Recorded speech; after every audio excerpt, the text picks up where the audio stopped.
بسم الله الرحمن الرحيم. إخوان اليوم comme une suite au- à la présentation de la fois dernière où on a vu la flexion du genou, cette fois-ci on va essayer de voir un peu l'extension du genou. Quels sont les muscles utilisés par ce geste et quelles sont les origines et insertions des muscles utilisés. Donc, et les actions que font généralement ces muscles en premier. Parce que des fois, il y a des muscles qui font deux actions ou trois actions en même temps. Comme on a vu la dernière fois, des fois, qui fait un muscle qui fait la rotation interne et l'extension, et etc., etc. Donc, là, on va essayer de voir l'action principale.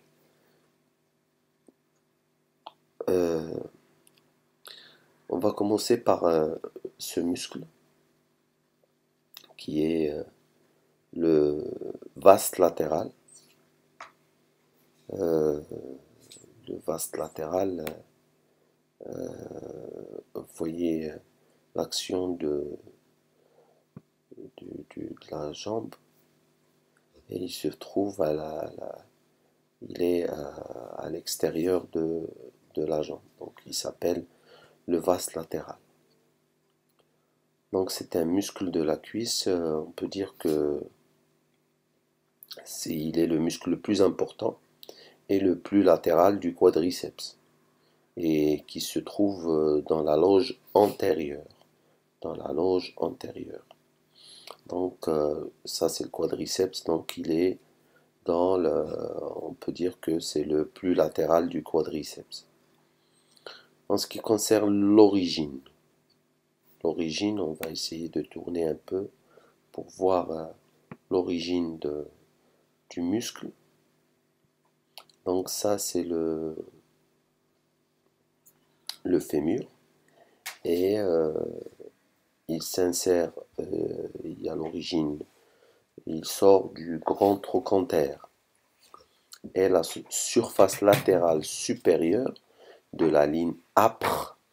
Donc c'est cette partie-là du fémur. Donc ça s'appelle le grand trochanter.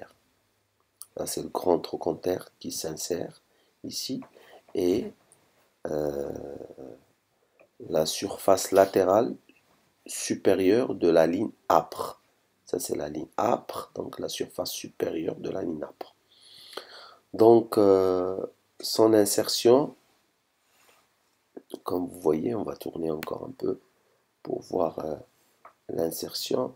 Il s'insère dans la patella, la rotule, à travers le tendon, c'est celui-là, le tendon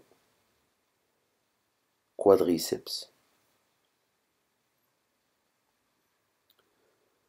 Donc ça c'est en ce qui concerne le vaste latéral. Maintenant on va voir un autre muscle très important qui s'appelle le muscle le droit fémoral. C'est le plus antérieur de la loge antérieure de la cuisse, donc celui qui se trouve au milieu. En ce qui concerne l'origine, c'est l'épine iliaque, c'est ça l'épine iliaque comme on a vu la dernière fois, antéro-inférieure et la gouttière, donc on a dit l'épine iliaque antéro-inférieure et la gouttière sus-cotyloïdienne. L'insertion tendon commun, c'est le tendon commun, c'est celui-là, du quadriceps. qui entoure la patella. Et bien sûr qui s'insère, la patella, elle s'insère au niveau de la tubérosité tibiale. Là, c'est le tibia, donc c'est la tubérosité, cette partie qui sort du tibia. On peut la toucher, si on fait passer le doigt sur le tibia, c'est une partie saillante du tibia. L'action, c'est l'extension de la jambe au niveau de l'articulation du genou. Donc c'est la flexion c'est l'extension du genou et la flexion de la hanche. Ça, c'est la deuxième action. On peut parler du troisième et dernier muscle, le vaste médial. Le vaste médial. Donc c'est le muscle le plus médial du quadriceps qui se trouve dans la loge antérieure de la cuisse. Toujours. Donc il y a trois muscles et celui-là c'est le plus médial du quadriceps. On va tourner pour voir un peu l'origine. Donc vous voyez l'origine où il se trouve. Donc l'origine ici.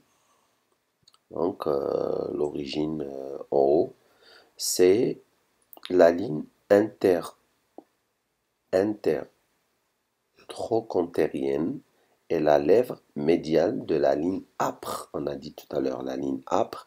Donc c'est la lèvre médiale de la ligne âpre et la ligne intercondyle. Donc il s'insère sur le fémur, la partie interne du fémur.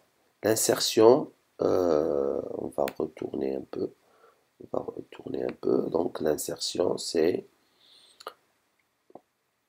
toujours sur la rotule, la patella, via le tendon quadriceps. Tous, ils s'insèrent sur le tendon quadriceps. Tubérosité tibiale via le ligament patellaire. Donc on va tourner un peu pour voir.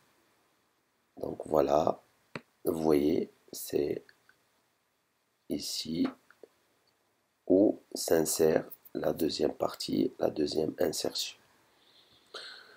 En ce qui concerne son action, c'est extension de la jambe au niveau de l'articulation du genou. Voilà, c'est l'un des extenseurs de la jambe. Donc pour résumer un peu, pour l'extension du genou, il y a trois muscles.